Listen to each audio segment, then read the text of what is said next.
Good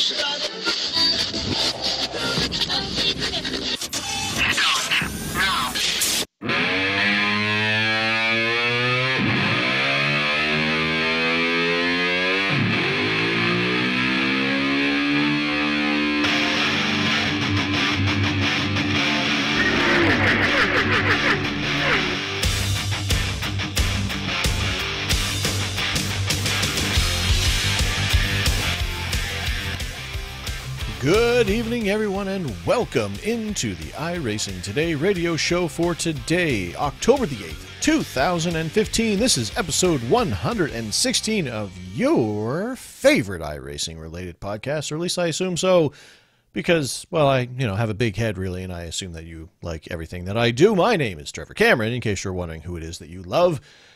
And beside me is the vehicle of Mr. Chad Dalton. We have an interesting record tonight. Tonight we have Chad reporting on location from the internetless wilds of Virginia while I am down in the paddock preparing for my IndyCar race. I found a quiet little corner to hide out while the crew prepares my car and gets it ready for the mayhem that is going to be 160 laps at Iowa. Hopefully. At least hopefully that's how many I'll make. So, again, iRacing Today radio show. I'm Trevor. That's Chad. Chad, how you doing? I'm great. I'm just great. I'm just great, man. Just dude. I was trying to think of something funny to say about your Iowa race, and nothing came to my mind. I see. Well, so I just kind of snowballed out of control, and just. Everything's great. I just say I'll give you something funny to say about my Iowa race. I mentioned on Twitter that I was a bit nervous about it because I've been doing some practice, and that car is a little bit harder to handle than a typical oval because it's a short track.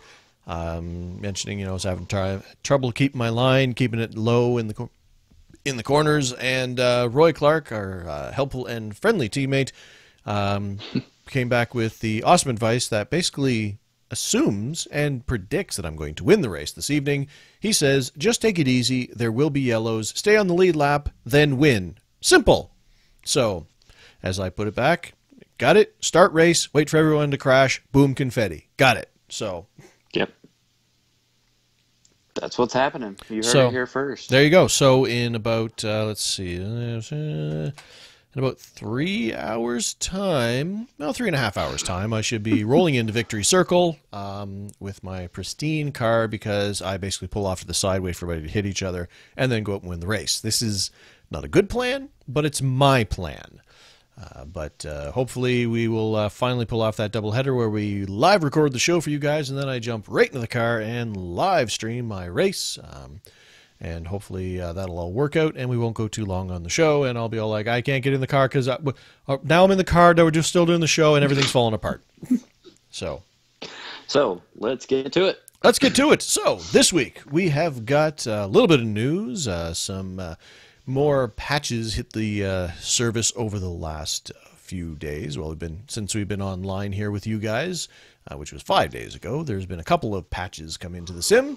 We'll talk a little bit about those, give you some reminders of some upcoming events that are happening in the near and slightly more distant future, but there is some immediate stuff happening here in a couple days. We'll talk about that.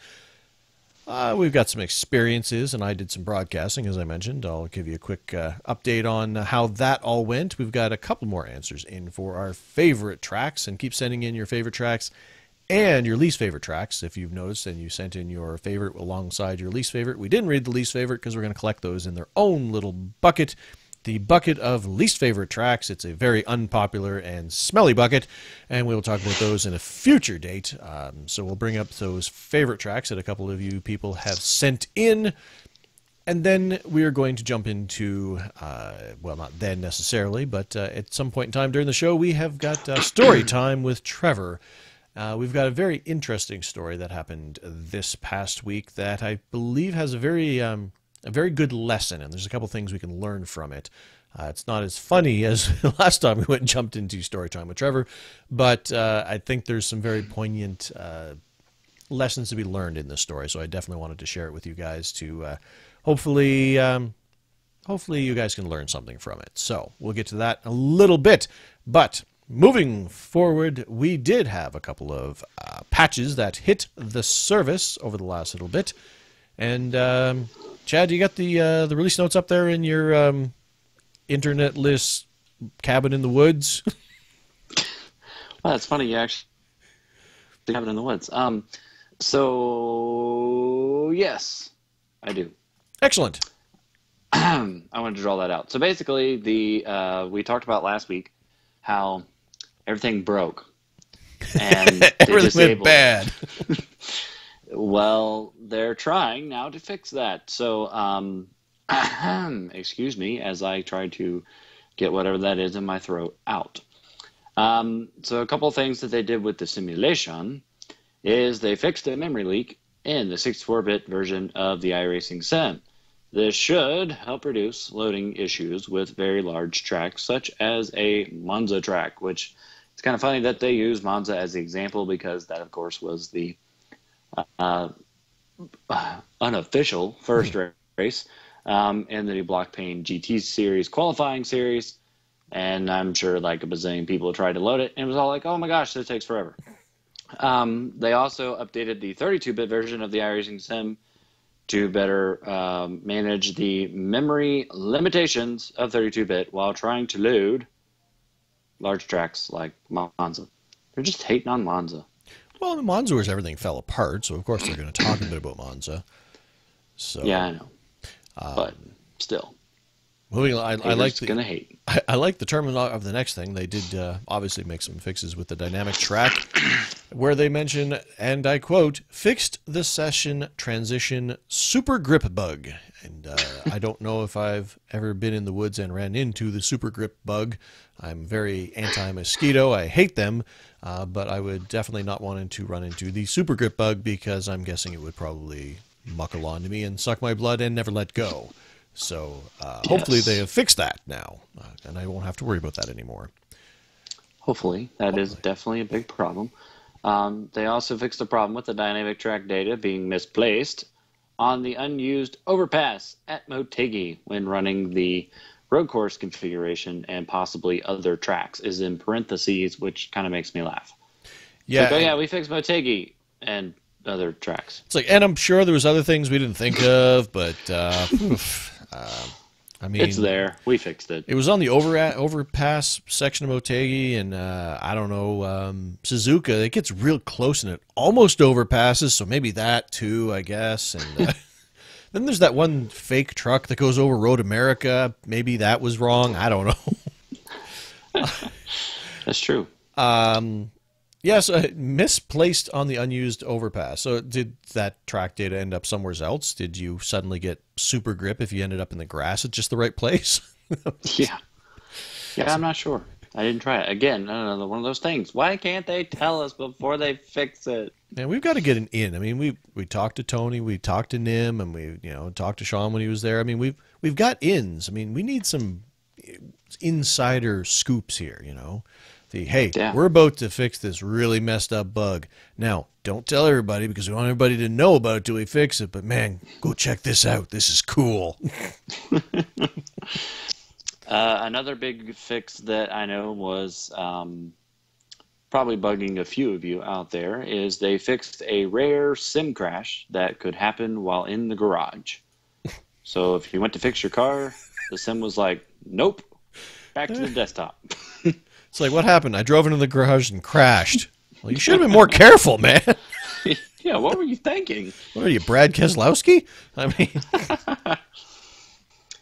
and then the rest of these bugs, unless you see one that's just like super duper awesome, it's just little fixes. And we've talked about it before on the podcast. And if you're not a current member of iRacing, they do this. I mean, various fixes come throughout various seasons. Sometimes they don't have anything to fix. Sometimes they put out a couple patches like they did this week. And so that's really all this is just kind of touching up what broke. True, although I will bring up one in there, and that is Race Control fixed a bug, and I'm going to quote this because it amuses me, fixed a bug that was causing certain portions of the race line to freak out.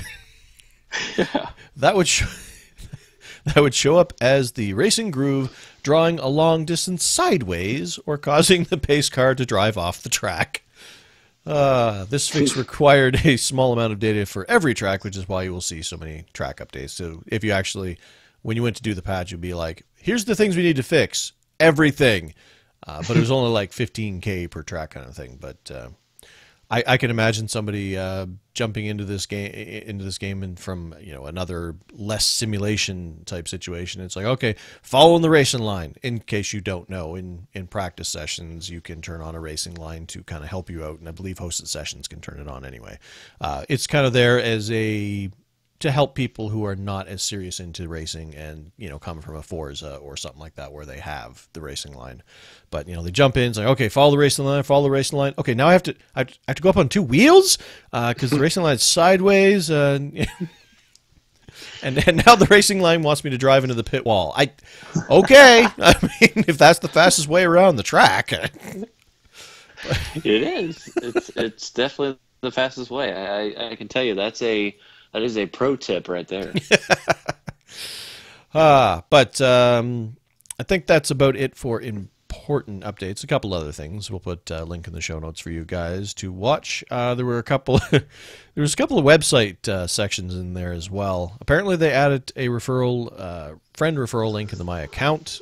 So apparently there's a link in there where you can go to My Account and actually send out a referral email, which I wasn't aware you couldn't even do that before. Not that I did. Yeah. And well, you wouldn't have been able to. Apparently not. All I did was started a podcast and started, holding my hat out and saying, please help. Donations. And my other favorite thing in there was the part where it said, tweak the code that checks if you've actually, in italics, accepted terms and conditions. So apparently we could have all been racing without ever accepting their terms and conditions. So it's just been a wasteland out there with no rules, you're not being held accountable to anything. Well, you are now, but before, all bets are off. So apparently there was a mess up there, but I found that the wording of that rather amusing. So, and then yes, now the second update of the week came out today, rather this morning to be more, well, depending on where you are in the world, but in the Eastern time zone where iRacing headquarters are, it happened in the morning. And it was just one simple fix. Well, maybe not simple, but it's just one fix for the dynamic track. And all it says is fix the bug where a session could accidentally initialize the dynamic track with incorrect temperature information, resulting in faster lap times. Yeah, so that really sounds like something that either A, got broken when they tried to fix that super grip bug from the session changing, or there was just another little niggly part of it there that they missed. But another facet of the big bug that caused all the problem with iRacing there in the last week there. So they had apparently some further cleanup to do in order to fix that. So hopefully everything's back to normal and in good shape now. So... hopefully. That is at least where we would like to be. Now, something else that I thought was kind of cool, and this isn't something that I don't know how, let's see, what's the right word? How thrown out there, maybe. That's more than one word, but that I think is kind of neat. Trevor and I were discussing this before the show. We were thinking how it's really kind of a smart idea. Is that lately, and by lately I mean this week, iRacing has added to their iRacing.com/live page, which of course, if you're not familiar, is where they live stream, hence live, the Drivers' World Championship races and the PK and Free Series, and then of course the Grand Prix World Championship Series. And it's also where they will have special events like the Race of Champions, which is coming up, I'm assuming, again in December, and stuff like that. So, and occasionally they'll do the top split of some charity race or something. Mm-hmm. Well, now iRacing has decided to join forces with some of the broadcast people that are throughout the community, kind of like what Trevor has mentioned on last week's show and what he's trying to do. People like that, not specifically that company, but at least yet. But they're just bringing in, like LSR TV was one of them. Trevor and I are pretty familiar with them, Hmm. and also the other one was RaceSpot, if I'm not mistaken. That's a pretty big one, and so basically they're just hosting their streams, I guess, anyways, on the iRacing.com live page, which, as Trevor and as I mentioned, as we talked about, we think that's really cool because it kind of creates a quote unquote TV channel, even though it's obviously online, Hmm. um, for sim racing that has to do with iRacing. And you get different leagues and different series and different races that way, which I think is a smart move. Yeah, I mean, and there's so much potential there because, and it's a smart time to do it too, because obviously with both the World Championship Series winding down, they're not going to have stuff to put on there because they've had that channel, like we mentioned, for like a race a week, maybe, a special event here and there, every 2 weeks, this series, that sort of thing. But I mean, and obviously I have no idea what's going on inside the business model when it comes to iRacing, but the fact that they here's what I would do, I guess, is how I would think about this, is the fact that it would be smart of them to go out and vet particular broadcasters, particular streamers, people who are providing iRacing content, and as long as you search out the people that are going to be showing a respectful look at your product, or you're not going to be cursing and swearing, or not going to be presenting a bad side to your product, and basically put them in so that at any given time they can just hit a button, now stream this guy, or this guy's, going live now, or host this guy, and then just create an entire channel that at any given time you could just tune into that channel and you're going to see some sim racing like that. That just Yeah. sounds like an awesome flipping idea. You know what else sounds like an awesome flipping idea? What's that? They should have our live streams on that I channel. wasn't going to say that, but I was I'm going to going to. I was going to say, it's like, what? And, also they could provide additional content that may be part of, their show. I mean, and you know what? Why not? Yeah. Just have us on, loop, like our latest episode for the week would just be slotted in there at some point in time. Yeah. Just an idea, 24/7. 24/7. No, no, no. That's not, no. I'm making jokes. But, but I think, yeah, but that would be, I think that would be a great idea because, Well, yeah, because you would create an iRacing channel, and people that aren't members could use it to see real live races that aren't the top drivers on the sim all the time. They're races with people that are maybe in the lower classes or in the middle classes, or some popular league, and things like that. And you would really um, it would be interesting, especially for people not a member of the sim, to kind of go to one place and just see different stuff. Professional drivers, not so professional drivers, versus the casual people that just play it for the fun of it. And just, I don't know, it would be cool to have kind of its own little channel, and like we kind of do that with YouTube and stuff, but I think it'd be neat to just have one place where you can go, you can watch races. I mean, with the time of day being different everywhere in the world, somewhere it's just going to be night, and another place is going to be day, so people could jump on during the day and watch people that are racing somewhere else at night, and see some form of road race that they may not have ever had seen before, and vice versa. The people that do the road racing at night and then watch the guys doing the ovals during their nighttime when they're in the day. I'm sure that's confusing, but it would just be really neat, I think, to kind of have an iRacing channel. yeah. I mean, like I said, I mean, it's your, you have your Fox Sports 1, you have your NBC Sports Network. I mean, why not have your iRacing.com sim racing channel, for all Yeah. your iRacing needs? I mean, they Yep. could, if they built upon it, and like I said, they'd have to maintain it. They'd have to have somebody in charge of, relations with the talent, so to speak, or Yeah. the companies and stuff. But I mean, you could do it easy enough, I think. put some effort into it and make it into something pretty special. So anyway, we don't know what direction they're going with it, but it seems like they have the option to create something pretty cool here. So we'll have to keep an eye on that. Yeah, absolutely. Now, something else that's pretty cool that we have to keep our eye on is the upcoming World Cup of iRacing. And we mentioned this last week, so I'm not going to go into the full details, but it is the 7th annual World Cup of iRacing. And the competition starts with the qualifying round on Saturday, October the 24th, so just a couple weeks away. And it will feature the NASCAR Xfinity, Chevy, Ford, and Toyota on the oval at Homestead Miami Speedway. And then, of course, the Dallara DW12 IndyCar will be at Suzuka International Circuit. And the top 16 club teams, because, again, this is a club thing and not necessarily a driver thing, although they need drivers for the clubs to advance. And like I said, the top 16 teams will advance to the tournament group stage, which will take place on Saturday, November the 7th, with the top 5 teams from that advancing to the 2015 World Cup Finals, which are slated for Saturday, November the 14th.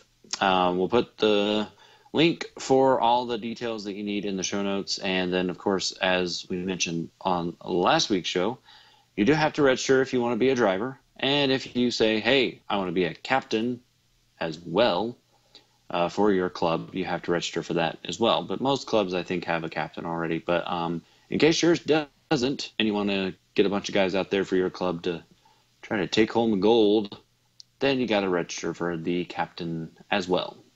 Step up, be a leader. Lead your club to victory. Yes. We're not a commercial. Well, I don't know if we're a commercial, but I just realized, just how creepy it is without having your face here. So you got to get this internet situation figured out because, I'm, looking at what's going on. Here I am. It's great when I'm talking. Everything's fine. However, the problem is when you're talking for an extended period of time, I'm just sitting here and it's like, all right. Now there's not another talking head here. Now it's just me looking at myself. I don't like it, Chad. I don't like it one bit. I think it's kind of cool. But that is coming up towards the end of October, but some things that are happening a little bit sooner, i.e. in 2 days, is the doubleheader of, hey, let's try to... Sorry, somebody in the chat just well done, sir. Well done. You just got me. You can see the router in the back of my picture, so he just said he's pretending that Trevor's router is Chad speaking. So apparently you are now a robot over my shoulder. So Earth to Trevor, I come in peace.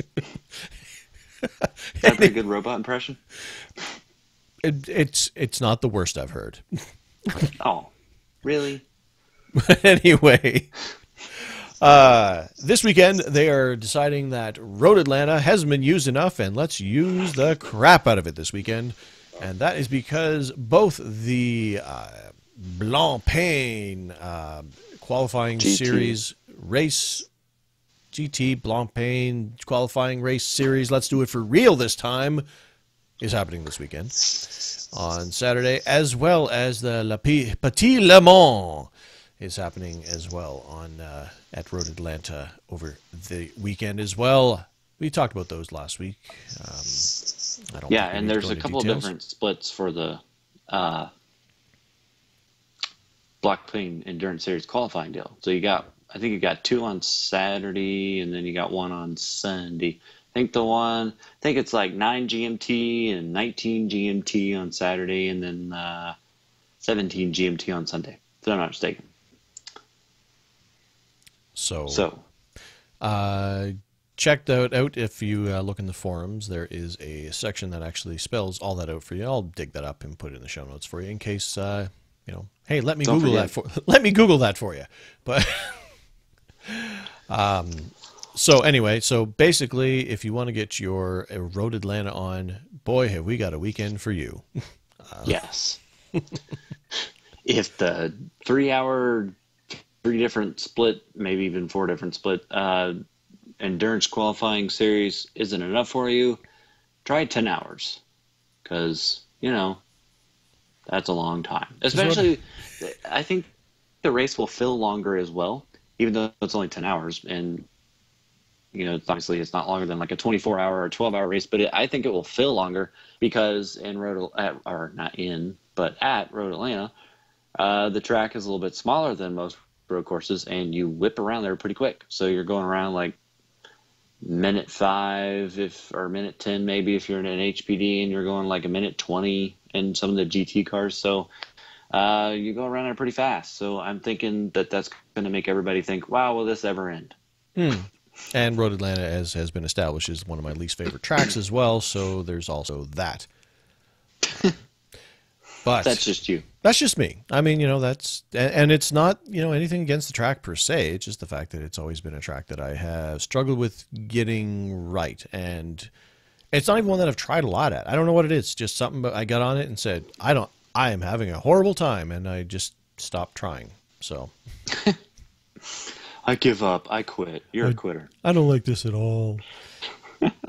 So, those are some events for you people to take part in if you wish to, if you like having special events going on.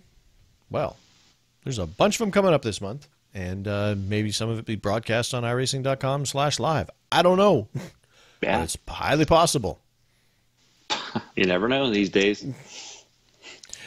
Let's see. So, I see the order of things. You wish to go into story time with Trevor, or should we save that for the end? What do you think?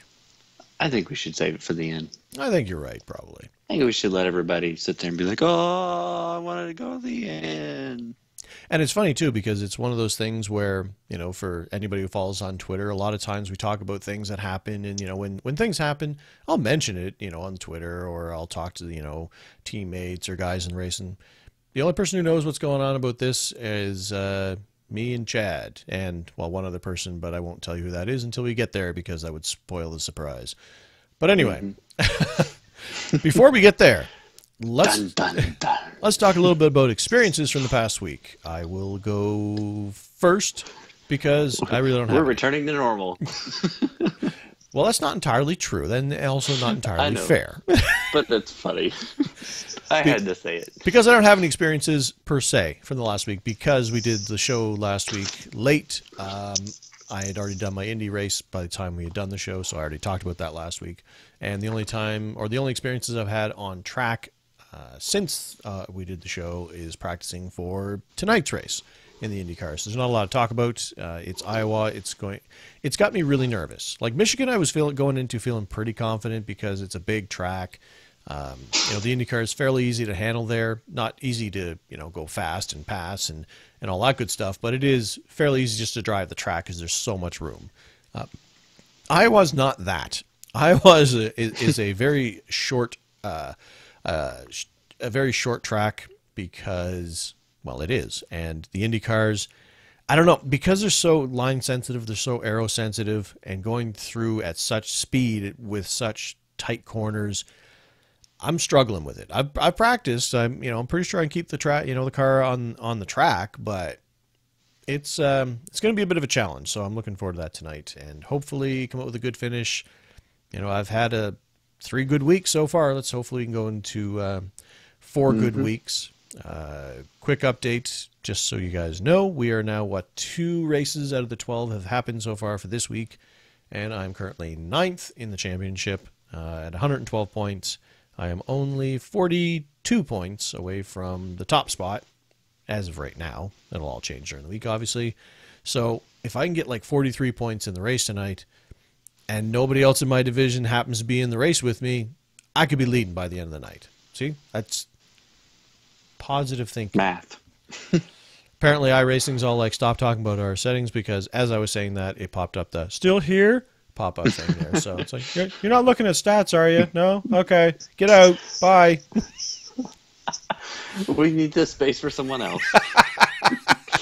We need somebody else who's going to use this properly. So, and a friend of the show, Roby, who we mentioned many times before, he did some research. We were having a discussion on Twitter, and apparently there are 6 drop weeks we've determined out of the 25 weeks. So, we'll have some time to get some drops. But you know what? I've had 3 good finishes so far. I don't need no drop weeks yet. So we'll We'll see how it all goes out. Yet is the key word. Oh, I mean, at some point in time, something's going to go wrong. I mean, let's just Yeah. face facts here. That's just going to happen.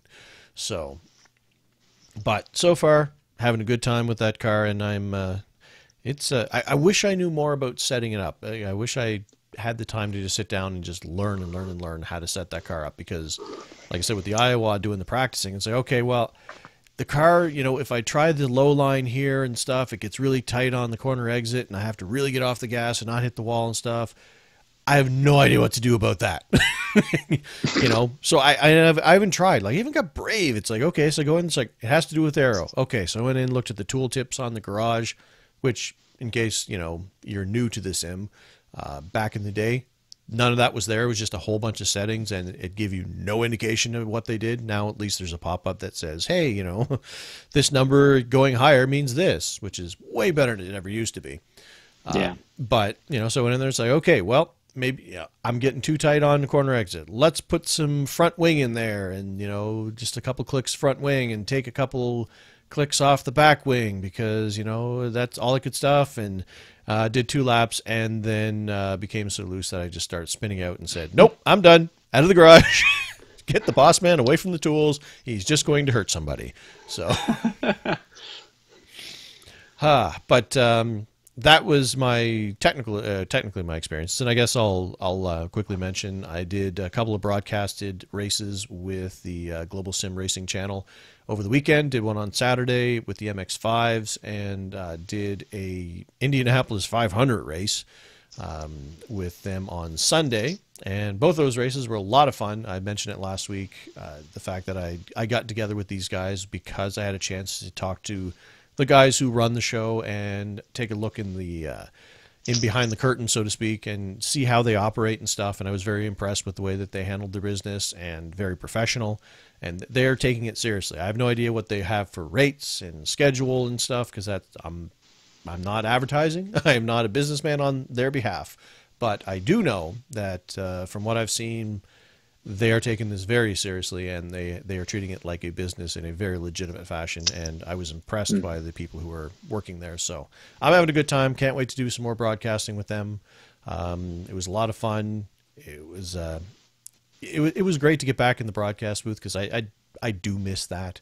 Me and Chad, when we did it for the IRL there, was a lot of, it was fun. It was a break from doing, the podcasting stuff, the streaming stuff. It just, anytime you wanted me to get in front of a microphone and talk about auto racing in any way, shape, or form, I'm game. So, and that was just another excuse to do it. And it was the Indy 500 race was a great race. I mean, they only had 2 cautions the whole race, and there was a lot of back and forth and drama, and, who was going to win wasn't sure till the end. It was a really good race. So even if you don't care about saying, hey, I wonder how Trevor did on the broadcasting stuff, it's still a really fun race to watch. So I'll put links up to the archives of both those races up in the show notes in case you guys want to go check it out and say, hey, I wonder what Trevor sounds like when he's actually working with people that aren't Chad and he's not talking about release notes and stuff. Well, you get a chance to see what it sounds like with me in the broadcast booth. So anyway, I'll let you guys know when I'm going to be up there next. My schedule obviously is a bit sporadic because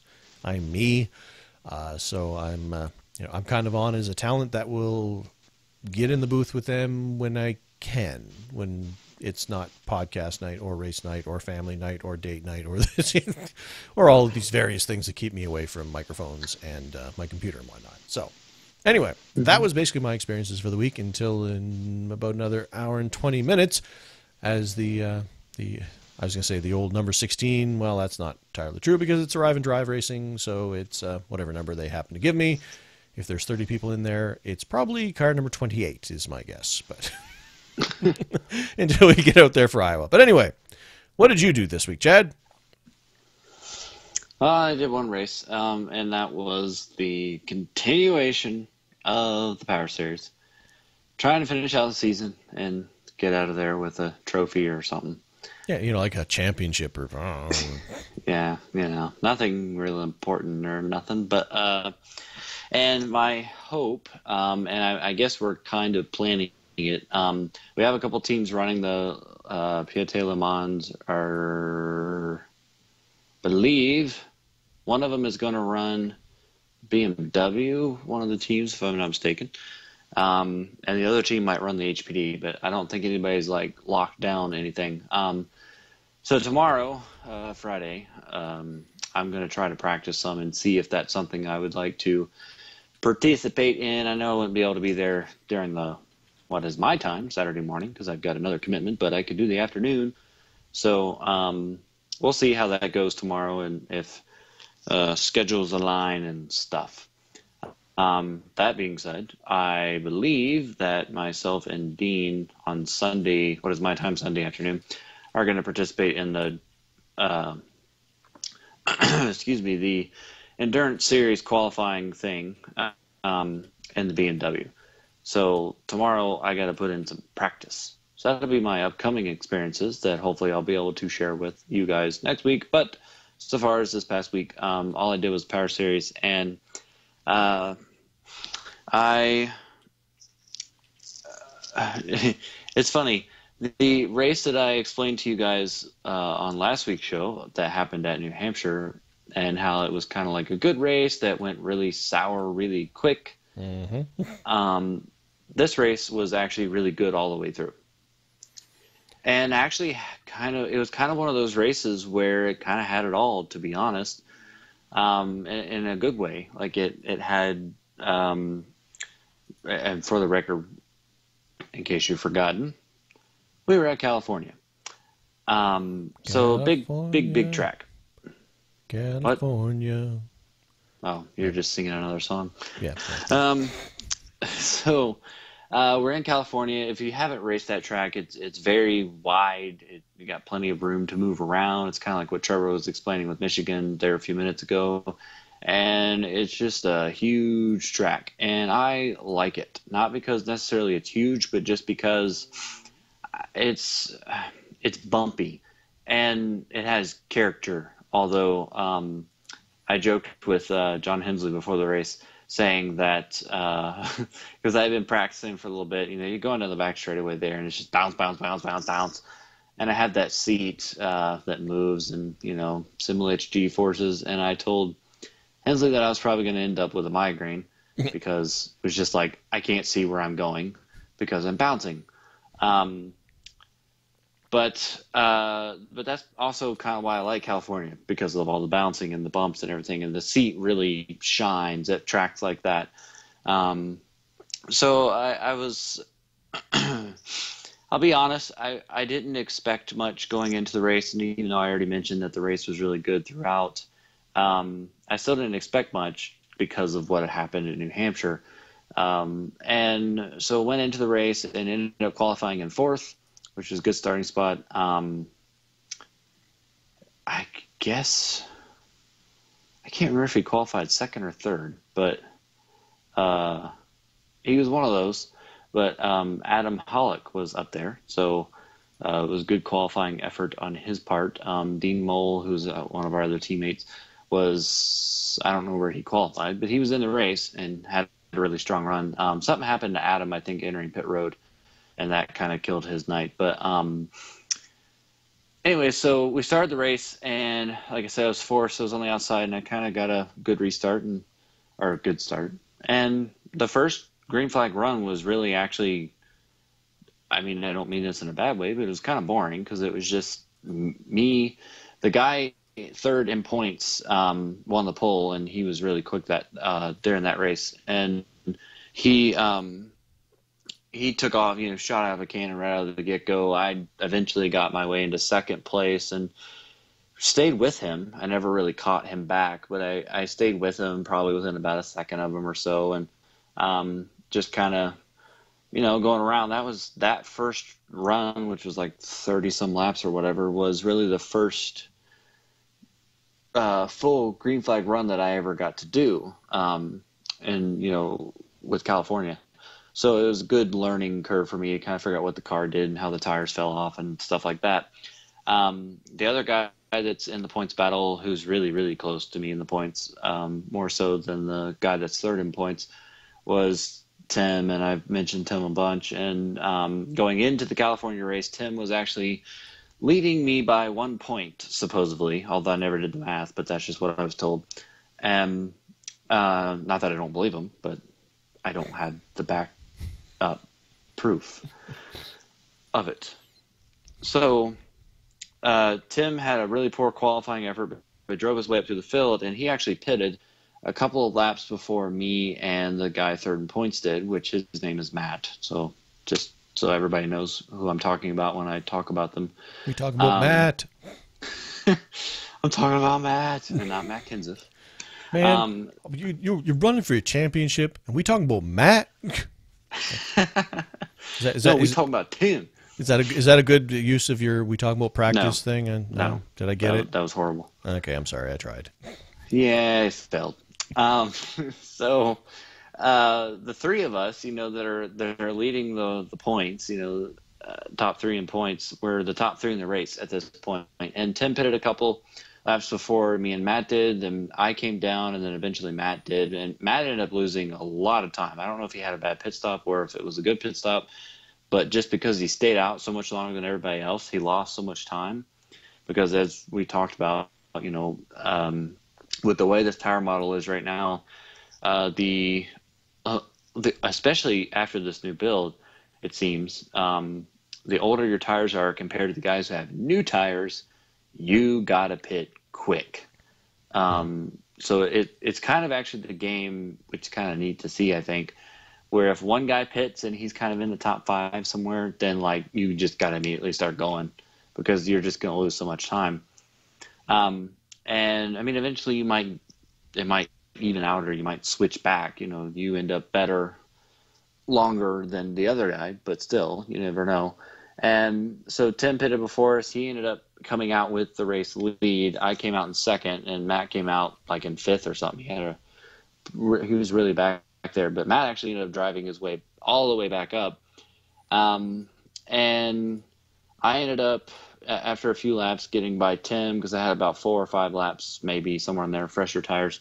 So I ended up in front of Tim, and then Matt had like 4 lap fresher tires than me, and he eventually caught both me and Tim and passed Tim, and he got to me, but he never actually passed me. And then we had our first caution, which was on like lap 47 or somewhere in there.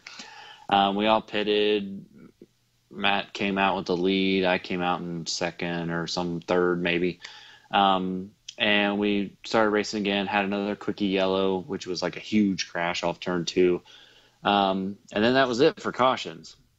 And the rest of the race was probably some of the best racing that I've ever seen in the Power Series. Not to diss some of the other races, but it was just like, man, for at least 10 laps, maybe even longer, the top 5 or 6 cars were all right there within a second, half second with each other. Like we were trading spots, we were racing, we're making bold moves, we weren't being stupid. We were just, it was fun. Like it would have been a good broadcast race, at that point. It would have been really entertaining. I don't know what it was like outside the race car, but inside the race car it was pretty cool.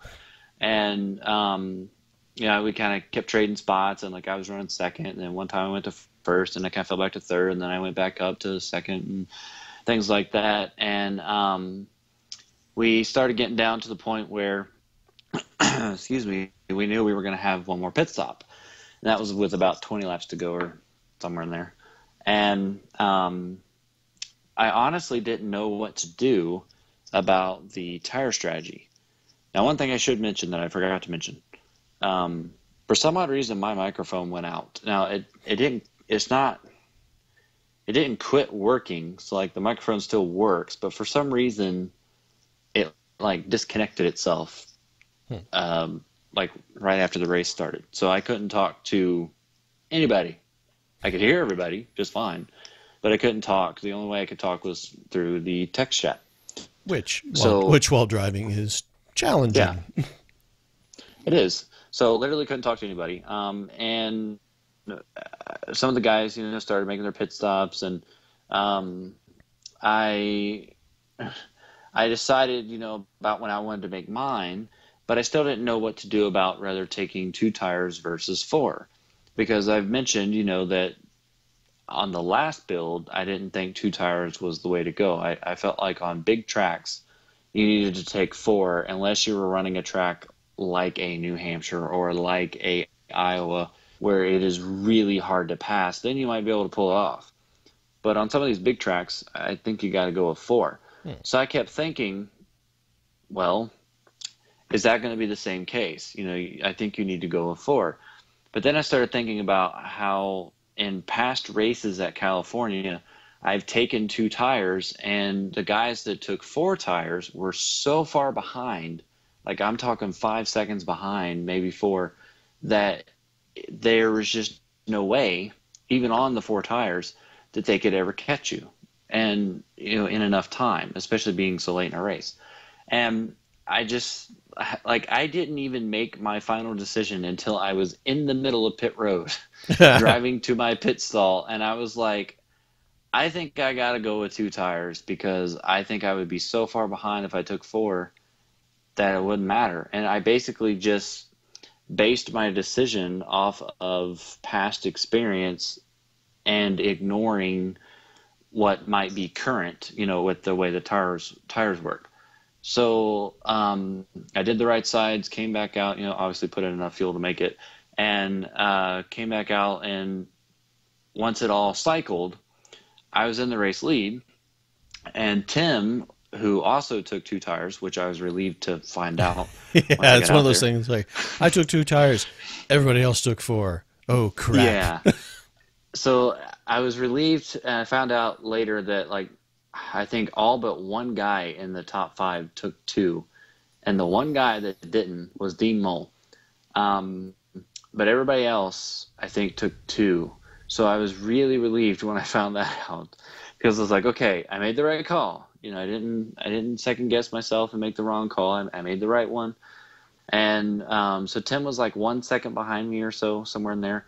And then Matt, who I mentioned earlier, was in third, and um, he was a little bit further back than us. I'm not sure what happened or why, because he was like right with us. Because like I was mentioning, before all this happened, we were all under a blanket basically. Um, but he was like 2.5 seconds behind me, and this is like 16 laps to go. So we're getting down there, and I had mentioned to you guys last week that I really wanted to get another win before the final three races, which is where we don't have any drop weeks. And I was so determined at California, even though I didn't lead the most laps or lead a ton of laps, and it doesn't really matter anyways, but I was just determined the whole race to win that one because I needed to. And in my head, other people might think differently, but in my head, to me, it was a must-win situation to better myself for those last three races. And so I was driving like I was totally zoned in, those last 16 laps or whatever, doing my thing. And the car had been perfectly stable all race long until I got there to I don't know, it was probably around 10 laps to go. I was in turn two, and I don't even know where it came from, but I got just a little bit loose. And I had to chase the car up the track a little bit. It surprised me, so I let out the throttle a little bit more than maybe I would have if I wouldn't have been so surprised. And that allowed Tim to catch me. He was already catching me, but that really allowed him to catch me. And so then, within a couple of laps, he ended up being right on my rear end, and we went down into turn, or going into three. He kind of pulled out to me inside and started passing me, and I thought, well, and at that moment, I thought, well, Tim's better than me. I mean, there's no way I'm going to be able to hold him off. And I just felt like, that the only way that I was going to possibly have a chance of holding him was kind of pinch him down a little bit. Maybe his car gets tightened or loose or whatever, and he has to back out of it and kind of kills his momentum. And I can live to fight to another turn where he'll probably end up passing me anyways. Um, and this was with about 7 or so laps to go. And so I didn't like pinch him as hard as I could have, but I did kind of hold my ground. I was in the second lane, and this is kind of where the race went crazy. uh, it was really good battle for the lead, but iRacing claims that Tim and I made contact, Hmm. and it was very, very, very, very clear afterwards that it was a total netcode thing because when it shows Tim hitting my car, Tim is still like over a foot away from me, and doesn't really have any signs of. I mean, like it doesn't show signs of hitting me, so it's kind of like, what the heck, Why is it? I mean, the way that when it actually happened, the way that Tim's car hit me, quote unquote, it knocked me so sideways. Like it wasn't like I just got loose or suddenly lost control or whatever. I like it knocked me sideways.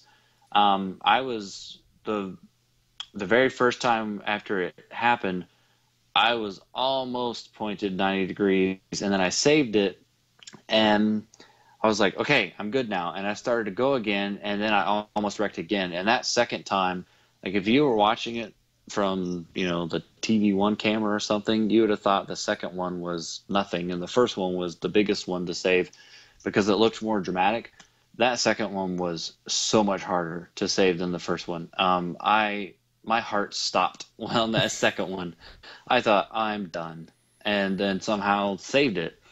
Now, the interesting thing is that it never gave Tim a car contact or any incident points. It never gave me a car contact or any incident points. But yet, it clearly stated that he slammed into me. So, and at the time when it happened, like I said, I couldn't talk to anybody. I knew that if it wasn't a net code, it felt like a net code when it happened. But I knew if it wasn't, and it was just literally Tim drove in and hit me, I knew he didn't do it on purpose. Oh yeah. And it was just a mistake on his part. But in the end, it was definitely netcode. Well, in the meantime, Tim started feeling bad and got really upset with himself over it. And I don't know if this is what caused it or not, but he ended up hitting the wall somewhere. I never saw this, but he ended up hitting the wall, which apparently made his car a little bit tighter. And then like a lap later, he almost hit the wall again in turn 2 because his car was tighter. And, we're on 2 tires. And I'm sure he was driving hard anyways to try and catch me. And so just the combination of all of it caused him to almost hit the wall really hard in turn 2. Like he had to slow down or he was going to destroy the wall. Well, when he did that, I was about a second behind him at this point, but then I just suddenly caught all the way back up to him and then started passing him going into 3. And when that happened, I wasn't really expecting it. I had turned in to try to finish second and hold off Matt, who was, still charging. And I wasn't even really focused on Tim because for some reason, my car just didn't have speed, like on 2 tires. But when I caught Tim again, passed him down in 3 and 4, cleared him on the front stretch or something like that, and Tim almost completely wiped out in turn 1. I don't know how he saved that. I mean, it was just on his own. I don't know how I don't know if he hit the apron or if he just got loose. Man, it sounds like Tim's having a hard time out there. I know he's having a hard race, and then it got worse for him because I think it was that same lap. He came, or it might have been the next lap. I think it was the next lap. He came off of turn 2, and I had no clue what happened because all this was in my mirror. But I think he either hit the wall or he just lost control, and he ended up spinning and wrecked down to the infield part of the racetrack. And I felt bad because I was going down the back straightaway, and I was watching my mirror, and Tim's car was kind of white, so it was easy to spot in my mirror.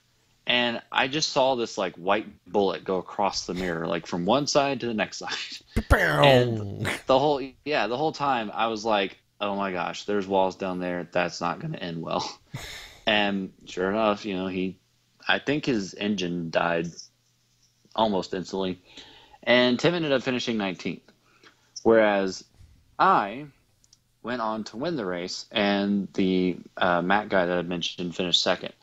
So I took a really long time to explain that, but that was quite the dramatic turn of events in the last 8 laps. Well, I mean, and even that in the turn of events from like last week in New Hampshire with all the problems that you guys had, and then to come out and all of a sudden have what sounds like a phenomenal race. That's great to hear. I mean, you know. Yeah, the racing was awesome. I mean, it was a fantastic race. We had a couple little wrecks, which were just silly little things, that I don't think were like, oh my gosh, you wrecked me, you jerk moments. I think they were just, mistakes on parts of people. But I mean, the racing itself was great. The race for me was awesome, obviously, not just because I won, but the two saves with after the quote unquote contact with Tim, which didn't really happen, but yeah, it did. And then to kind of like I forgot, about winning the race at that point because I didn't think I would, and then suddenly it was like, oh, what's happened to Tim? Okay, let's try to win now. So I hate what happened to Tim because it just seemed to be he seemed really frustrated, with getting into me, which he didn't know about, but John wasn't racing at that point and told him about it, and then that escalated. His frustration escalated quickly with getting to the wall and then losing the lead and then the wreck, and so needless to say, it was not a very fun ending for Tim. But for me, it was awesome, obviously, and it sets up, that was our last race to use a drop week, which obviously for Tim, that race ended up being a drop week, but it still hurt him, even though it got removed, because he had one more quote unquote bad drop week than I do. So my final drop weeks are a 32nd, a 20th, an 11th, and then a 5th. Those are the ones that are being dropped. So if you look at my season and you take those 4 races I just mentioned away, my worst finish the whole year is 4th. And Tim's, I think, is like a 7th or a 10th, somewhere in there. And the rest of his get dropped. So like that's his worst finish. And by my account, although it's not official yet, I believe that I have a 6-point lead heading into the final 3 races, which is where there are no drop weeks. Nice. So it's just whatever you get. So I'm looking forward to it. You get what you get. Get what you got. Or wait. Well, I mean, you can't always get what you want. I don't know. But as I understand it, if you try sometimes, you just might find that you get what you need. Or so I've been told. Yeah. So anyways, it's an on-track battle for the championship now. No more drop weeks, no more nothing. It's just, it really does truly come down to, in my case, trying to beat Tim. Trying to beat Matt, too. I think Matt unofficially is 20 points behind me. So his is a little bit higher of a hill to climb. But, he still could, obviously. But with Tim being the closest competitor, it's for me, it's more about just trying to beat Tim every week. Because if I beat Tim all 3 weeks, then I win the championship. Well, that is awesome, considering you were a little bit down on things not that long ago. So to have a turnaround where all of a sudden you're going into basically the championship hunt, these three races here, to have a chance to go out there and win a championship with a lead going into it, not just all right now let's go. No, you even got a leg up on him, so that's pretty awesome. Yeah, usually I'm the guy playing catch up. So hopefully I'll be the guy leading this time. I think it'll be more fun. But we'll see. Because 3 of my championships thus far, I had to have the perfect season finale race in order to win that championship. And I really don't want to have to do that again. I'd like to just win one outright. Well, it'd be nice. Well, and like you said, I mean, you and Tim have been battling it out all season, so it's it's appropriate that the two of you are, obviously Matt's got a shot at it, and, all it takes is for you guys to have a bad week. But, for you and Tim to be battling it out here at the end is exactly how the story was supposed to play out, I think. So, yeah. So we'll see how it goes. But they don't race this weekend, so won't have anything to report on that front next week. Week off. Yay. I think we still get paid, too. Not on my watch. But So tell us the story. You want to tell stories? You want to finish off, go through the favorite tracks first and then go on the stories? Oh, sure. Do the favorite Let's tracks just thing. quickly go through those. There's a couple people sent them in. Um, we have it's funny, and I'm laughing. You know, these are I laugh from love, but it's just funny where you know, we had one person who emailed in and wrote a story about every single track that he put sent in, and then Roby just sent a list. Yeah. It's just fun. It was Like, like, I okay, like here you these go. tracks. They're good. Thanks. Have a great show. We're kidding, Roby, but William Harding emailed in, and I'm not going to read everything that he wrote here because he did write a lot, but he put a lot of thought into this as well. And as he puts it, no prize for guessing where he's from, and you'll figure that one out pretty quick here as well. On the roadside, his favorite track is Bathurst, so Mountain Panorama. So that's the first thing. And the one thing he mentions that he likes about that track is the fact that it's such a challenge for just about any car. One specifically he mentions is the Cup car. He says, seriously, if you want a challenge and a lot of fun, take the Cup car around Bathurst. That sounds horrifying to me. I mean, going down those hills with those, you know, those twists and turns, man, Yeah. and all the braking that thing needs to stop. That sounds, I mean, it sounds like a challenge, but man, that sounds scary. You know, it's like, all right, Yeah. and going down the hill, and oh, now I'm part of the wall. Yeah. Next, he has Zenvoort as his favorite non-Australian track. Hint, hint. But basically says every corner is a unique challenge. Oran Park, which he mentions is cool that you know, that iRacing has preserved it due to the fact that Oran Park no longer exists and is apparently a housing estate. So Yes, it is. another track gone by the wayside. Next would be Phillip Island, and the thing that I like here is he says it's also the closest track to me in the service, so I'm hoping to have a go on it sometime next year to see how iRacing in real life compares. So hopefully, so it sounds like William has a shot to actually head out to Phillip Island and actually drive a car around there, which would be pretty dang cool. Man, one of these days I'm going to get somebody who's going to be gullible enough to give me a car to go out on a racetrack somewhere. I don't know who that person is, but I'll find him. Anyway, he says,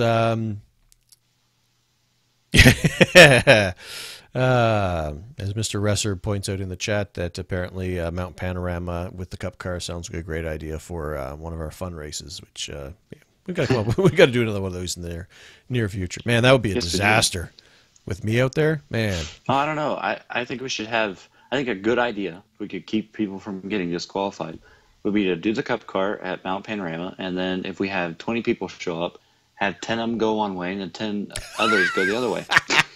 So half the people are climbing the mountain, the other half are coming down.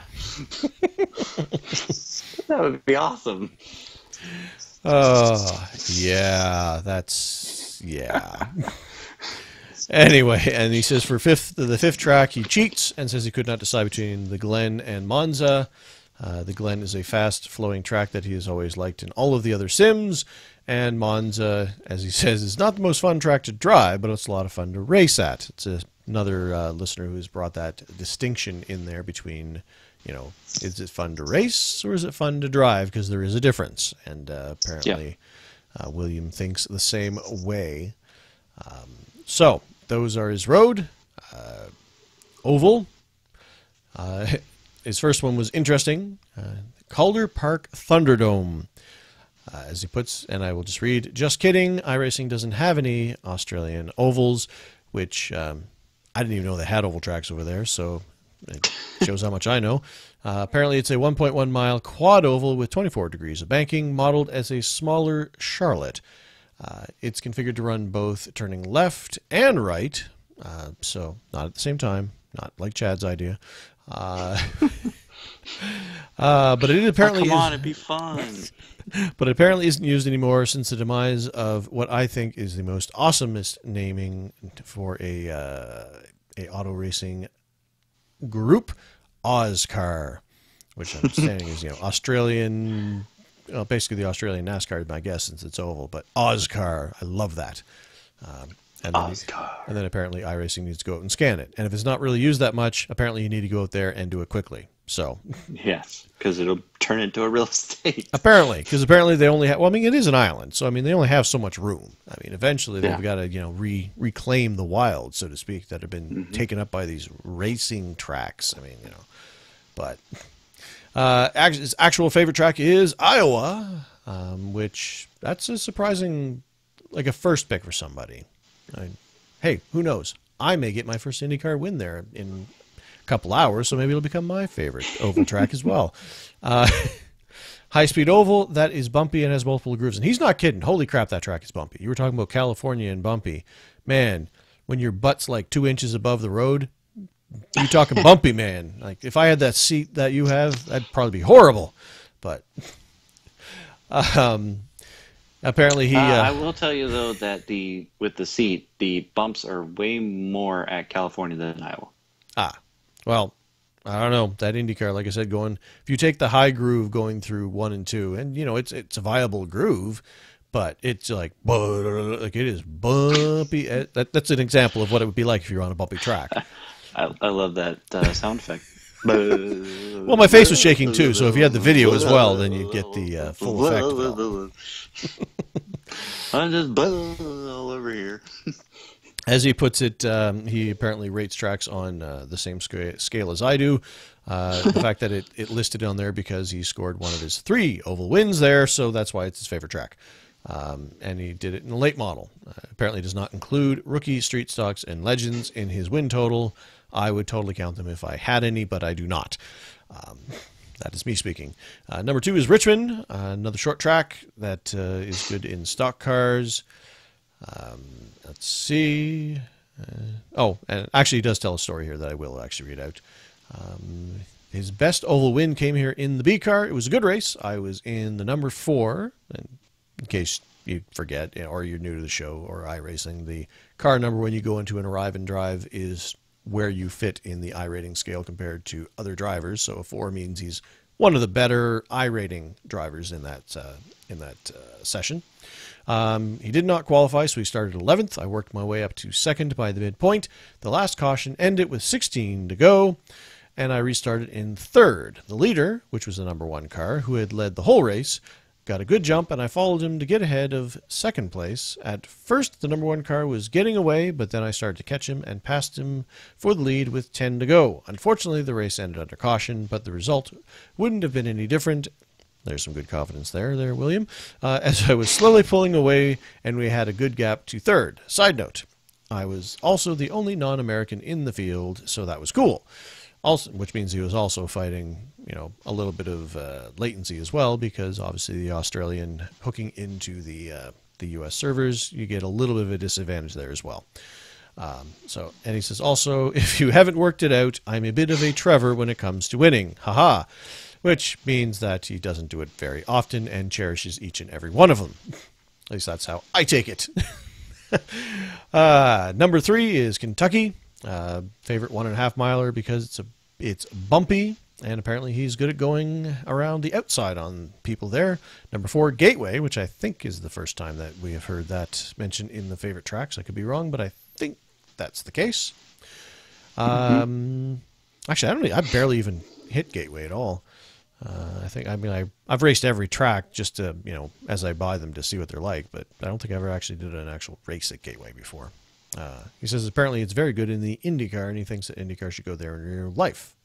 That was real life as I mumbled through that. And number 5 is Pocono, another man after my heart here, because it has 3 unique turns, a long wide front stretch, and good racing in both the IndyCar and NASCAR, which is absolutely true. And honorable mention, Sobo, South Boston, which is the other track of his 3 Roval wins that he's won outside of Street Stock and Legends. He is very adamant that he must have won in rookie Street Stocks and Legends, but they do not count. He will not talk about them. They do not. They are not part of his favorite track. Ever happened. No, they were there. We move on. We do not talk about the Street Stock wins because they are bad. They're bad. We do not talk about them. Bad street stock. Go sit in the garage with your trophies. Also, South Boston, as a side note, is, as I mentioned way back when, is one of the only tracks, or one of the few tracks that's in the service that I've actually had a chance to visit. So, because I never actually got to go on the track, there was nothing happening at the track, but I was passing by on my way to Martinsville to watch a race, and it's like, hey, South Boston's just up the road here, so we took a detour and went up there and hung out there and looked over the fence and took some pictures and waited for somebody to come chase us away with a shotgun, but that did not happen. So, there's no racing happening. What are you doing here? Get out of here. Scat, you iRacing people. You're always coming and looking at this track. But Oh, that was great. so I imagine that's what happens. So, what did Roby have to say? The Roby Shucks list is quite small compared to one you just read, but yeah, but you talked a bunch about your race with Tim, so I had to make up for it. I know. Well, I wasn't yelling at you. Nobody's yelling. Nobody's mad at anybody. We're all friends here. It's fine. I'm yelling at William. Shame on you, William. No, I'm only kidding. That was actually, it's very interesting to go down and read why he selected all those. It was quite entertaining. Roby, on the other hand, was just like, yeah, here's my list. So basically, all business. Yo. Yes. All right, let's just do this thing. Number 1 is Monza Raceway, Laguna Seca.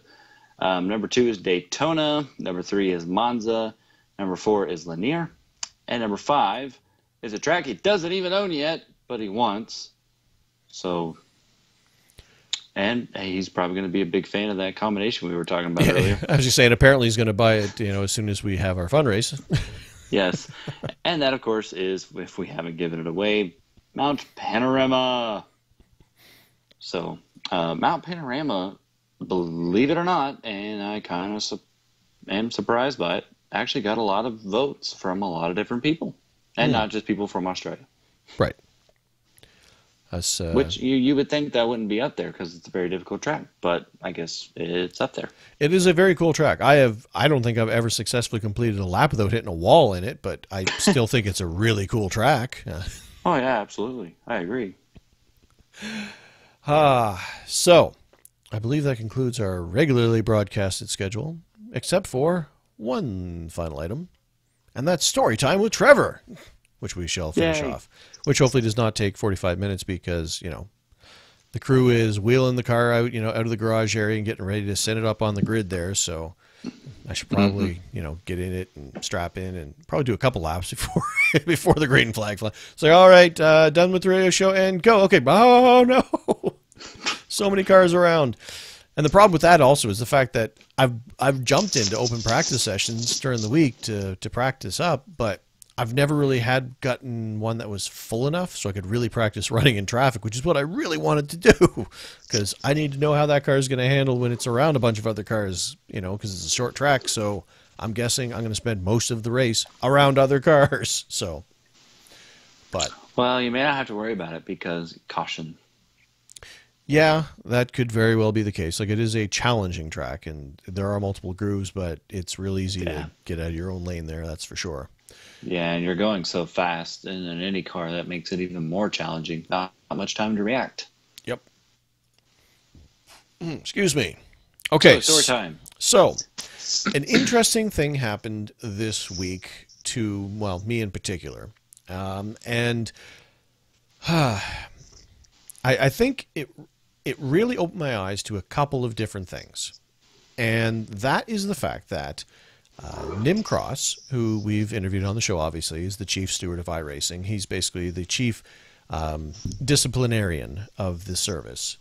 He's the guy who handles all the protests and everything. But you guys already know that. And if you haven't listened to the episode where we interview him, which was 110, I think it was. Anyway, go back through the archives. Great interview with Nim. To give you some insight into what goes on there.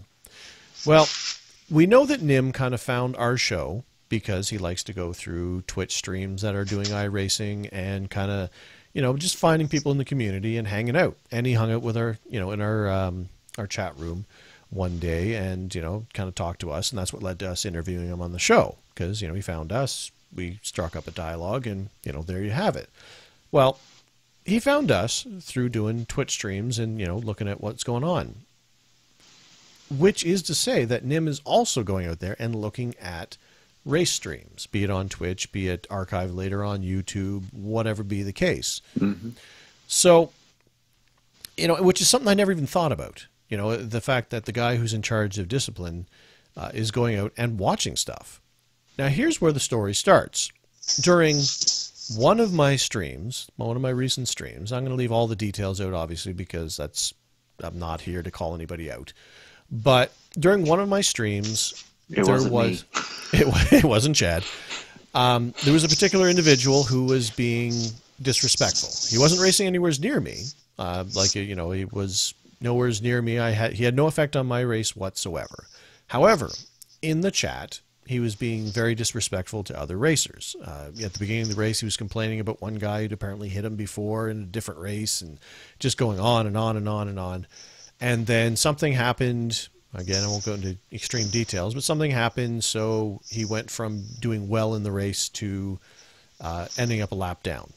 And then came out and was getting in other people's way because he was faster and was being belligerent about it. And, and really being a very disrespectful person when it came to the other racers over the chat. Again, I have no idea what he's doing on the track. I wasn't watching him. I wasn't anywhere near him. But, really being disrespectful. And it was a great race. There was a lot of, everything else was going fine. Everybody was treating each other with respect, giving each other room. It was, a fun race, except for this one guy who was just going on and on and on.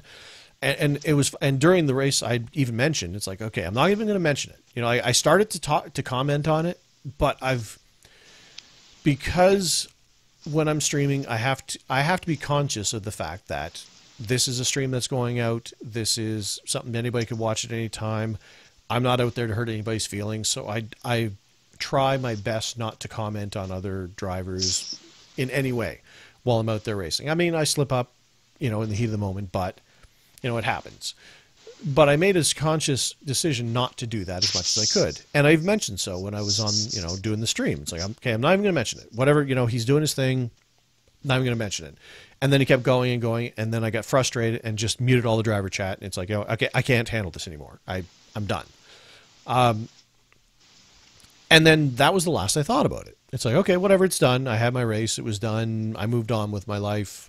I don't know if there was, further complaints later on from this guy to the other people or whatever. But then I get an email from Nim directly, and he states, in his email, he says, was watching, and I'll leave out the details, was watching your race, the race that I streamed. So he actually went to YouTube and watched the archive of it. He wasn't even watching it live. And he says, on behalf of you, I've opened a protest against this individual based on his behavior using my stream as evidence. He didn't have my replay of the race. He didn't have any of that stuff. He had what my YouTube channel showed, which was just my in-car view and the chat. That's all it had. So I guess the first thing I will mention in all of this is the fact that I've now been part of the protest system. That would be the first time. And just so you guys know, get an idea of how this all works, I did get a reply from, iRacing themselves, from their generic mailbox. Once again, we'd like to thank you for taking the time to submit a protest, which I totally didn't. Nim did on my behalf based on what he saw. And he only did it in my name because I was the person whose perspective he had, kind of thing. And then all you get, basically, this email is to inform you that the protest has been reviewed and the member under protest notified of the outcome. And that's it. You don't get any notification of here's what we did, here's what's happening, here's, there was no punishment, or here was the punishment, or whatever, and then a reference number. And that's it. That's all you get if from a protest, which I was pretty sure was something similar, but it's the first time that I've actually seen it in real life, so to speak. So the lesson in this is the fact that in this day and age, there are so many people who are doing streaming. There's so many people who are going out and broadcasting, gaming, whatever, and iRacing.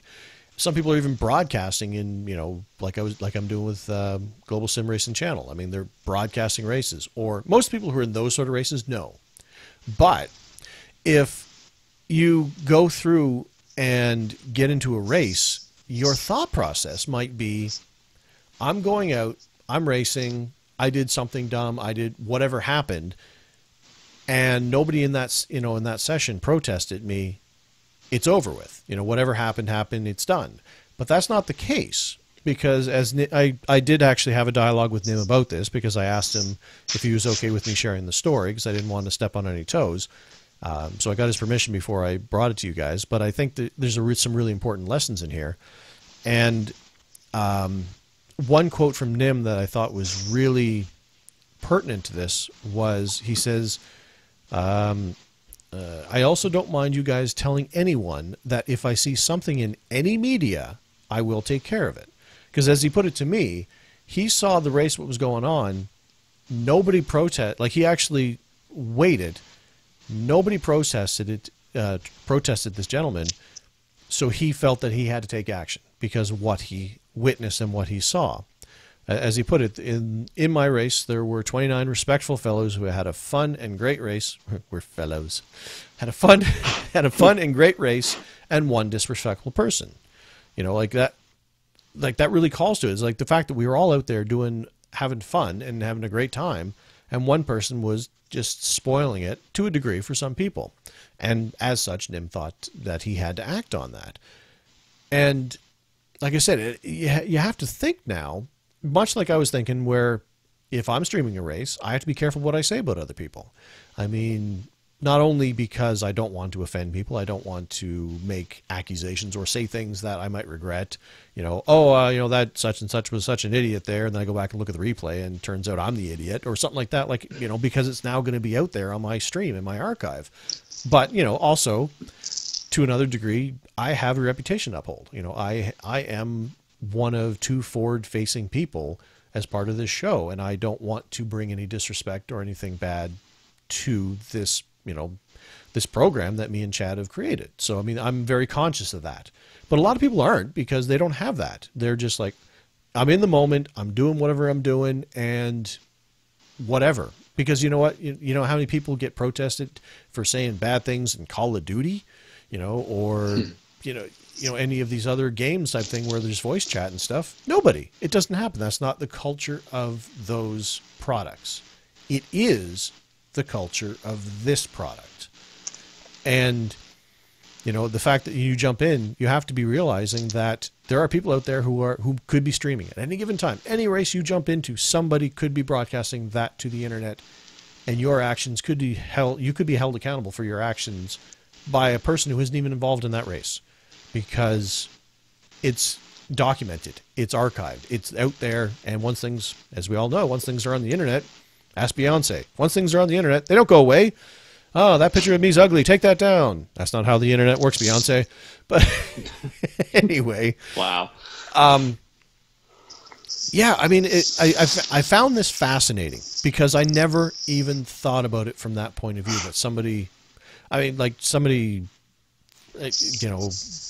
I guess, but particular Nim going out and looking at streams, because that's what he does. He told us that in the interview. He likes to go out and just interact with the community. It's his favorite part of the sim, is the community people out there. He likes to go out and just find great people who are fun to watch and listen to and watch race. So he's out there, and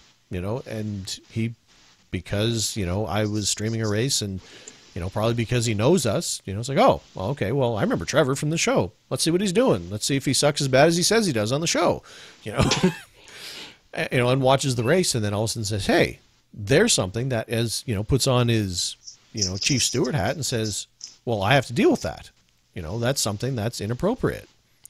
And I guess there's a couple more points I want to make here, but I guess I've been talking for a bit.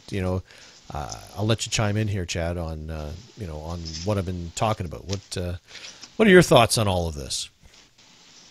I was just enjoying listening. It's like, wait, I'm actually on this show. I'm not just listening to it. Oh crap!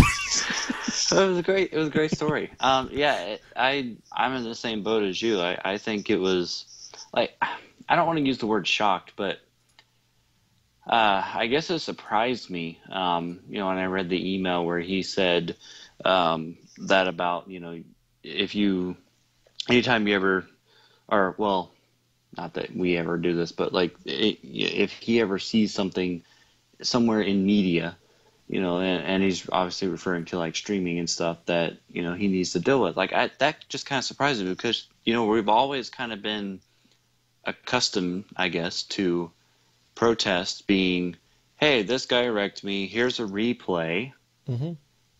and, review it. Well, now, he basically, I mean, he protested on your behalf using a stream.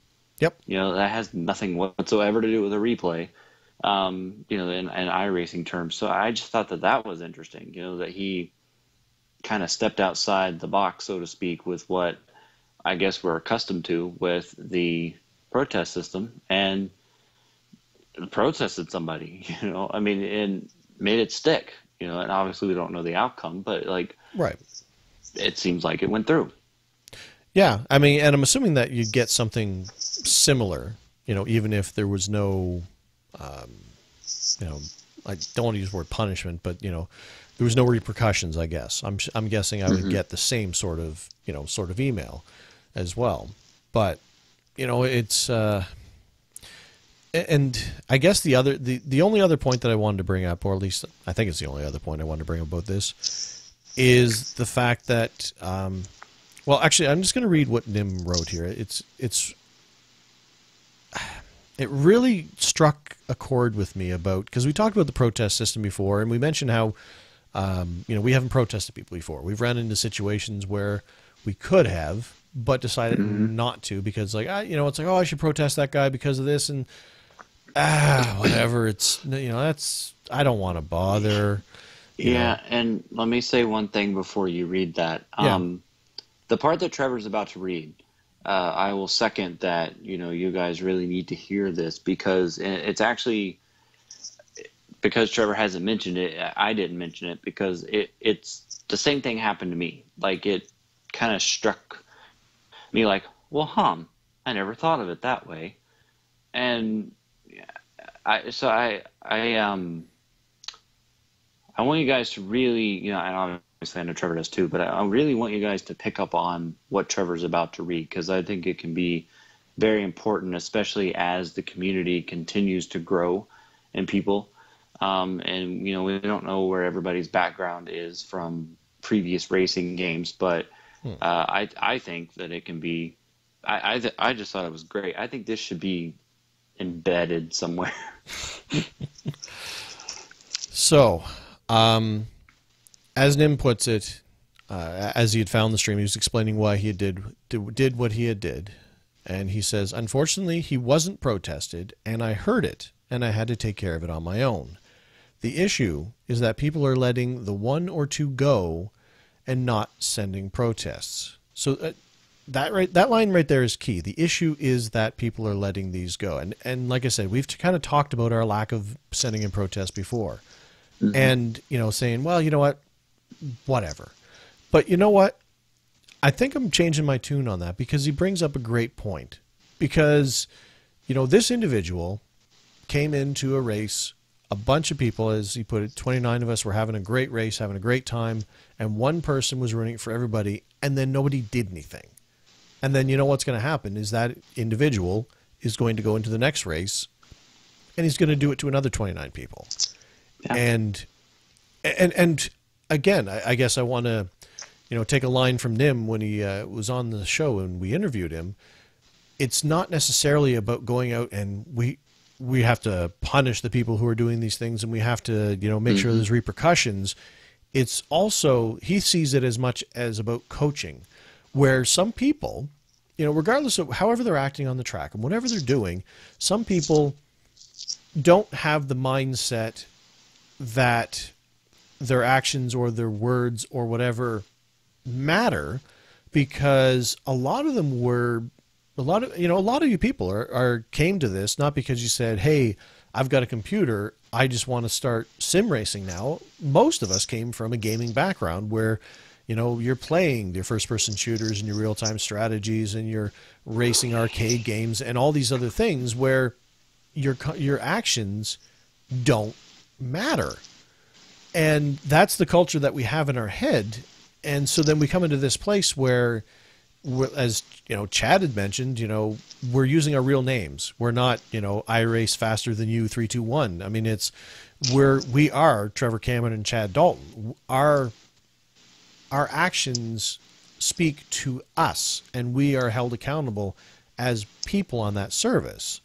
And maybe these people just need some coaching to understand, well, no, that's not how it is here. You can't just go on and start spewing off swear words at people, and and then just log off, and those people are never going to see you again because you're just in the anonymity of the internet.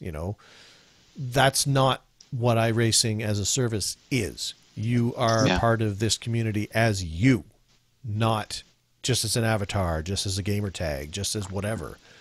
So I say we need to step up our game, and I'm saying I want this to be a call to action to you, our listeners, because I know, that you guys are great. I mean, all the interactions we've had with you, we know that we have, some of the best people on iRacing are listeners of the show, and that makes me so proud. So I call this as a call to action, not because we need to weed out the people who are causing problems, but because we need to make sure people are held accountable, that people learn how to better acclimatize themselves to this community, to be better parts of this community. Because you can go out there and be a really good racer, but have the attitude that's causing problems and not understand that it's a problem. So let's help make the community better. Let's help make these people better. Let's help make everything stronger around iRacing and not let these things go. If you end up in a problem where one person is going out and ruining a race for other people, protest it. I mean, and I don't, again, I want to make sure I'm not saying this, you people understand I'm not saying this to be petty, to be, let's get them. But you know what? Like I said, that one guy was ruining a race for other people, but as an individual, it didn't affect me. I just let it slide. I didn't take action on it because I didn't think of the long term of it all and how it would affect other people. And now, thanks to Nim, he kind of showed me a different perspective. Like I'm very open like that. If people, if I have my idea set in one direction and somebody says, well, what about it if you look at it from here? Like, oh, well, I never thought about that. You know what? You're right. and Nim showed me a different perspective on that. It's like, you know what? I get it. We need to be better at doing that, because we as a group can make the iRacing community even better if we help Nim do his job, to help him police and coach the people out there who are not playing within the guidelines of this service, I guess. Yeah, and kind of like you mentioned there, it changed my perspective on just the protest system. Because I've always kind of thought, and hopefully all this comes out right, but I've always kind of thought that like the protest system was this big thing that I kind of wanted to steer away from, because and it did used to be a complex thing, I guess, and they've really, really simplified it in the recent months and years. Oh yeah. So it's a whole lot easier to just say, hey, this guy caused a problem. Here's a replay. Here's what happened. Yada yada yada. Submit. And I don't know. The word that just popped in my head was intimidation.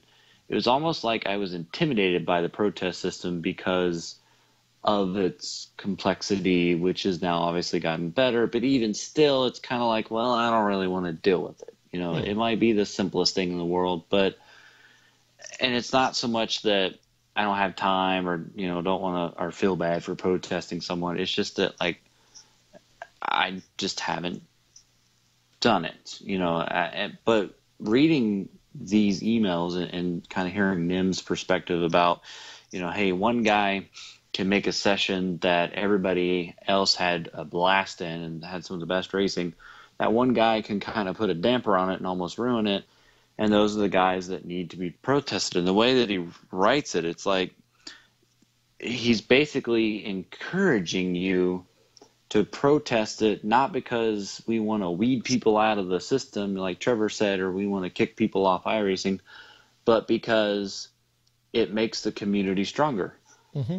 And it kind of builds everyone up rather than going down. And lately, I've felt like, um, as far as like respect and the way people are treated on the sim has been down. And I'm not saying everybody's been doing that because I know that's not true, but Right. it just seems the majority has been more negative than positive. And after all, and we've talked about it before, we're not going to go back into it, but it is a video game. It is a hobby. Some of us take it more serious than others, but it's all pointless, sort of, at the end of the day. You know, like it's if all of us suddenly didn't have iRacing, you know, it's I don't think we would all just fall on the floor dead because we didn't have it. You know, Well, we wouldn't. and We certainly wouldn't have as much to talk about each week. We'd have to, yes, like I said, we'd well, have to start up we'd have to find blacklist something new. today. You know. Yeah, the blacklist today. We should do that. But my point is, it kind of made me change my perspective about the protest. It almost made me, and this is going to sound silly, but this is just the way that I will describe it. It's almost like in the past to me, the protest system had a black hat on, and it was like the bad guy. But now it almost kind of looks more to me like it has a white hat on, and it's kind of like the good guy because it's there to help the good guys. You know what I'm saying? Yep. So it definitely changed my perspective. I'm not. That doesn't mean that I'm going to go start protesting everybody now, but I will definitely be more up for it in the Yeah. future. Yeah. That's not the point. Don't protest everybody. Yeah, Trevor, that man, I don't like him. I don't know why, but I just don't protest. Well, and you know what? Without again, I'm not. I won't mention any details here, but I guess the roundabout way of this story actually kind of speaks exactly to the point we're making, because when I mentioned to Chad what was going on, and I shared the email from Nim with Chad about this. You know, the name of the individual was in the email, and I shared that with Chad, and Chad mentioned, like, right off the bat, oh, that guy. I've been in races where he's done that where he's done that in races I've been in as well, and had actually become very frustrated with it. So if you kind of think of that loop, there he was doing the same thing. And Chad, I mean, not calling Chad out, but here's the situation. You know, Chad was in a race. This individual was disrespectful on chat and causing problems.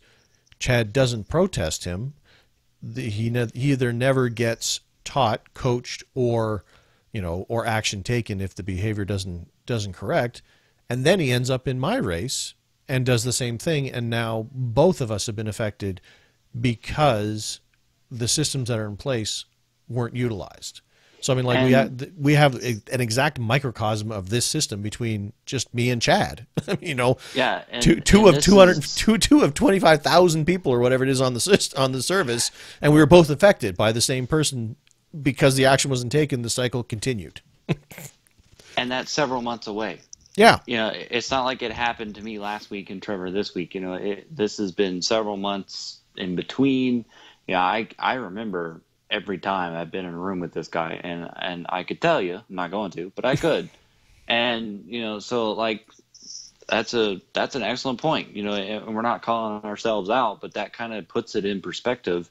You know, like, hey, Chad had the guy, could have done something, didn't happen. Several months later, Trevor has the same guy. What's going to happen several months from now? You know, had Nim not stepped in, kind right. of thing. Yep. So anyway, that was an interesting story time. I think, like I said, that was, as soon as that all happened, it's like, man, this is some great things I can't wait to share with yes, you guys, to kind of give you guys a different perspective, and it fits in so great with, I mean, it was only what, month and a half ago, 2 months ago that we interviewed Nim, so I mean, this fits great into that conversation. So, yep.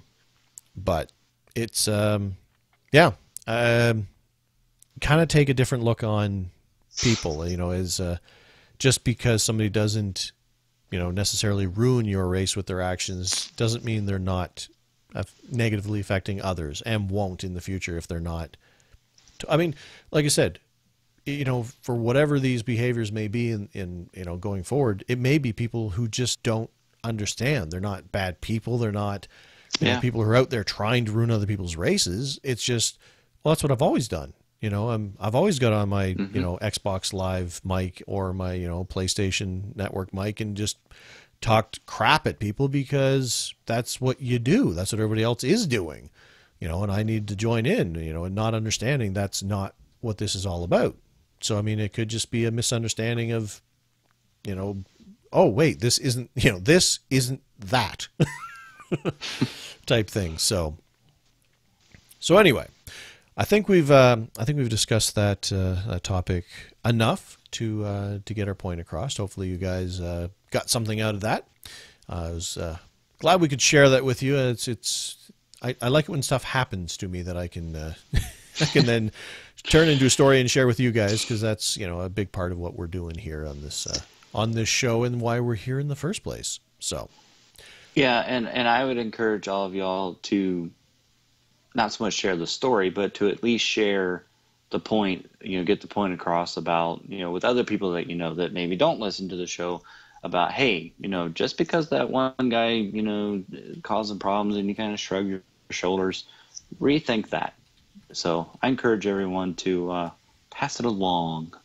Yes, let's make us as our listeners, because I know that's we have a great core. Let's spread that out and make sure that we use this to like I said, make the sim a better place. Better. Yeah, I mean we live and die on our community, and if we make that as strong and as good as we can, well, nothing but good can come out of that.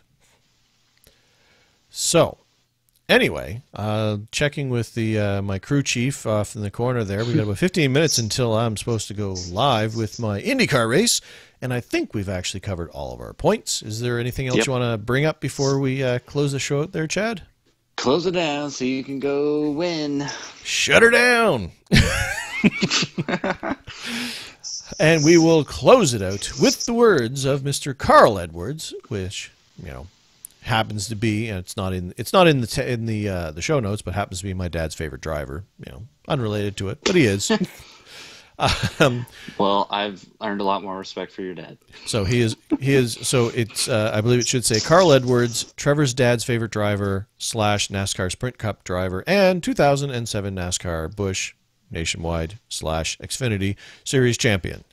And he says, I spent time on Road America where they had an open practice. It was really cool. There were about 60 guys, and it was just like a real practice session. One of the guys sent a setup over digitally, and we put that in and talked to him a little bit and followed him around the track. It really helps, I think. I'm relying on that iRacing stuff. There you go, Carl. I'm relying on that iRacing stuff to get me up to speed in a situation like that. Now, I expected more from Carl, because, Carl is like the king of mentioning sponsors just in casual conversation when he's being interviewed. Like, nobody does it better. Him and Michael Waltrip, I swear, are like the kings of that.